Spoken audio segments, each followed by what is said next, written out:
आपण बघत आहात AKP न्यूज मराठी. आपला आवाज आपली ताकद. सबस्क्राइब करा, शेअर करा, लाईक करा. AKP news Marathi. Nashik road railway स्थानक परिसरात बॉम्ब मिळून आल्याने एकच धावपळ झाली.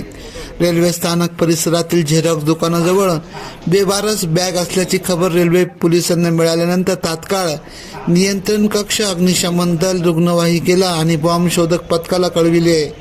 माहिती मिळताच railway police, Nashik road police ठाण्यातील अधिकारी आणि कर्मचारी रेल्वे स्थानक येथे दाखल झाले.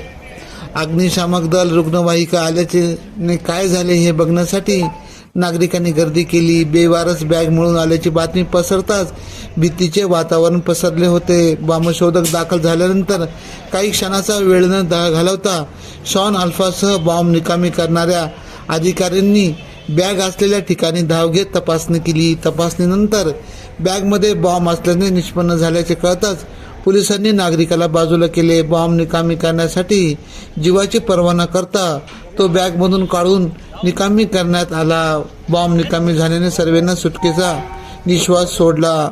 पण पोलिसांनी प्रजासत्ताक दिनानिमित्त मॉक ड्रिल घेतल्याचे नागरिकांना सांगितले. कुठल्याही प्रकारची बेवारस वस्तू किंवा दहशतवादी हल्ला अशा प्रकारच्या घटना होऊन परिस्थिती उद्भवल्यास घाबरून न जाता लवकरात लवकर स्थानिक पोलिसांना याची माहिती द्यावी असे आवाहन पोलिसांनी केले. AKP न्यूजसाठी ब्युरो चीफ अनवर खान पठाण, नाशिक.